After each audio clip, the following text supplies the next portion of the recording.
Na-pressure ako sa'yo. Ayan, go. Okay na. Ay, meron. Ian, first time mo na ganitong tema, yung about drugs. Yes, it's my first time. Well, hindi naman. Kaya lang, pinatanda ako dito ng konti. Yung character. Kaya gusto ko yung role na to kasi hindi siya pa-cute, hindi siya kailangan, it doesn't need to look it. Thank you. And inspiring yung role mo, di ba? And yun nga, napakabigat lang talaga ang dali ng emotionally ang hirap gawin ng trabaho. Sir, first time Naapektuhan ka? Oo naman. Every day on the set. Nadala mo siya sa bahay? Oo, hindi. Dala mo talaga yun. Kunwari, katulad ngayon ako, matagal na kami hindi nag-shoot, tapos na kami. Pero nung napanood ko yung trailer, parang bumabalik na naman sa akin yung memories of Father Tom. And merong nagigising emotionally na a part of yourself na gano'n. So, mabigat siyang dalhin kasi nga mabigat yung kwento eh. And naalala mo yung mga parang humihingi nga ng tulong sa'yo, ng mga gantong addict, meron na ba? Exactly. Sa tunay na buhay, wala. Pero, a part of our brain cannot distinguish between reality and fantasy. So when you do a role, you do it deep enough, I feel that a part of your brain doesn't realize that it's just a role. So nandyan pa rin. So emotionally, naapektuhan ka pa rin. So yun lang masarap. Na-enjoy ko din as being an actor because I discover so many things about myself also. And I'm compelled to have different perspectives. Hindi lang yung perspective ko as a person, kundi nakikita ko din yung perspective of the characters that I play. But when you hear na merong mga co-celebrities mo ang nalululong din sa drugs, how do you feel? Heartbroken. Obviously, and it's scary.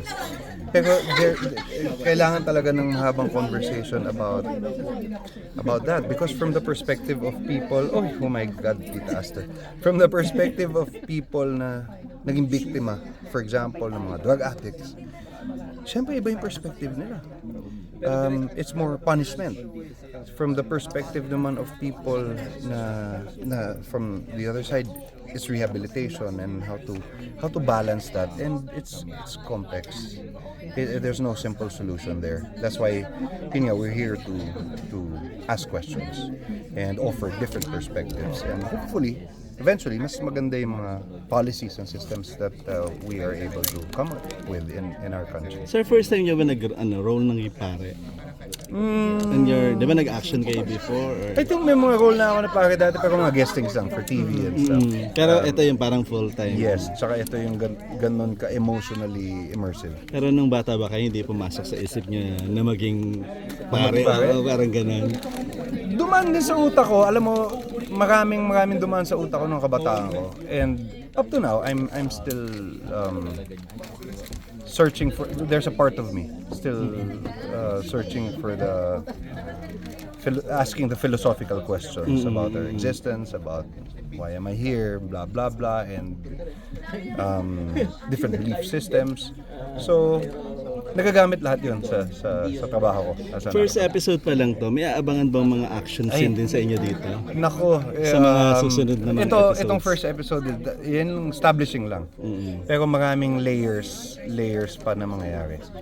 So, excited akong mapanood din yun. Na-miss namin yung action niya after Incognito. Ito parang balik uli kayo sa action. Oh, pero ito hindi action. Hindi ako action dito. Ano talaga to? Ano bang tawag nila? Bagong genre. Thriller. Prestige drama. Wow!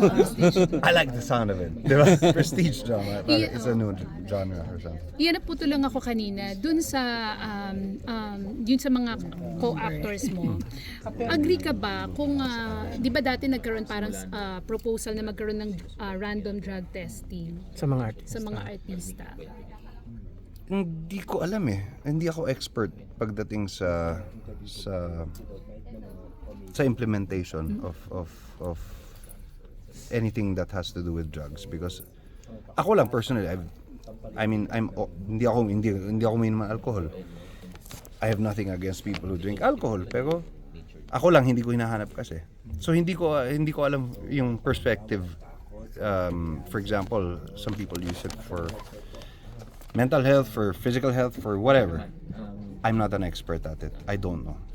Honestly, I don't know the answer to your question. Pero may idea ko kung how to resolve yung drug problem among celebrities. May suggestions ka since portraying the role na nakatulong ka sa mga addict? Whatever the solution will be, I hope it is born from compassion and humanity, not out of force. Iyan, medyo controversial yung role. Meron ka bang yung yung show? Meron ka bang hesitation sa pagtanggap ng role na to kasi baka makakuha ka ng negative comments from viewers na I'm sure hindi naman, siyempre, kasama yun. Hindi naman, kahit anong project gawin mo, meron namang negative comments somewhere. Artista ka. So, yun. Pero ako, paramdam to talaga, we had to tell this story because parte na ng kultura natin to. Parte ng tayo, pagka-Pilipino, pinapakita doon yung buhay ng mga tao. Tsaka yun yung perspectives. Pero wala tong kinikilingan na political side or ako I'm personally not interested in political personalities. That's why I've never been associated with politicians, for example. We're storytellers and it's our job to share these stories. Pero personally, anong stand mo sa war on drugs nung panahon ni P. Duterte? Yung nauso yung mga tokhang. As I've said, ako wala akong personal experience. Pero marami ka narinig iba-ibang kwento, pero iba-ibang perspectives. And kaya gusto ko din gawin tong movie na to para ipakita yun yung iba-ibang perspectives na kasi lalo na ako, how can I talk about drugs? I have no basis.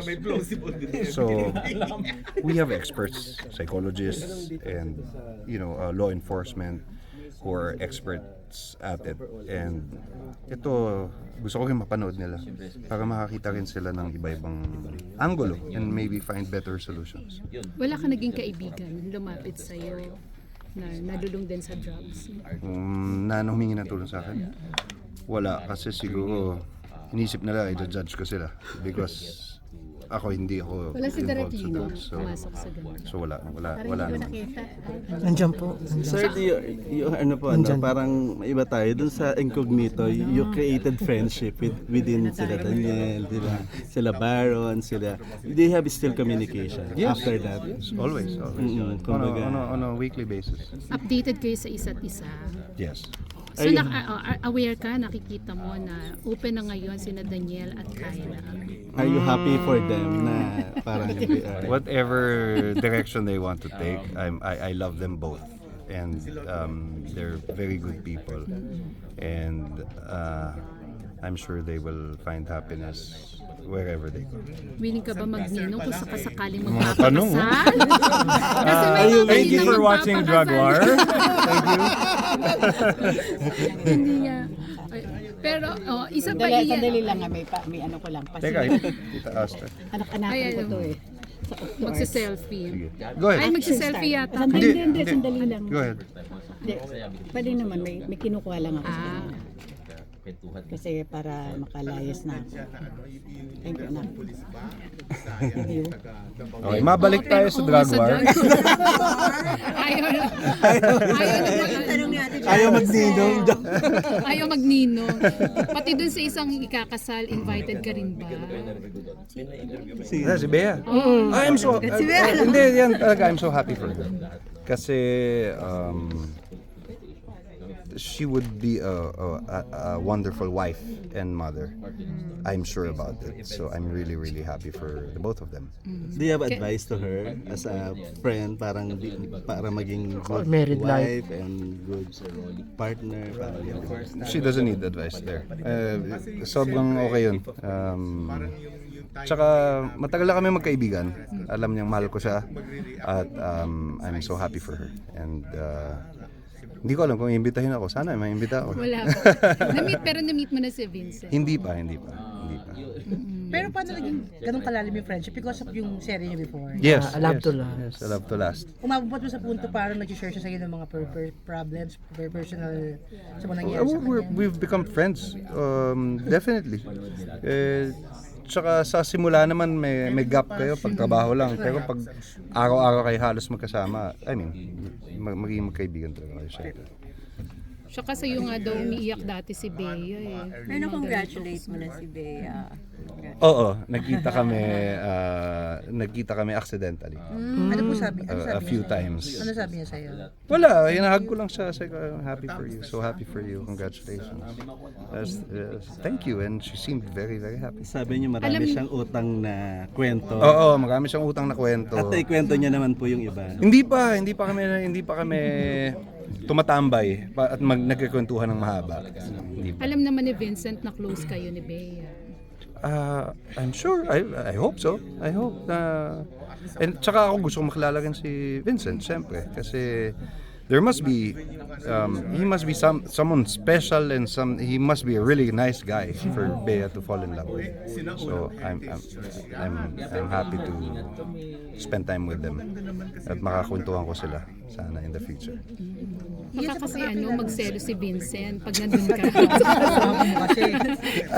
Tanong ko, may question ako sa'yo. Anong kinalaman nun sa drug war? Naka-drugs kami. Naka-drugs kami. Kailangan mo ba ng rehab? Basta ikaw ang mag-rehab. Sa kilala mo si Bea, naging close kayo. Anong klase ng lalaki talaga ang bagay sa kanya? Sa tingin mo? Obviously, yung lalaking nahanap niya, na gusto niya makasama pang habang buhay. Kasi siya yung nakakaalam nung hinahanap niya talaga na para sa kanya. At sa tingin niya bagay yung personality nila. And I respect and I trust her judgment. Siya yung nakakaalam nun, siya yung nakakilala sa sarili niya.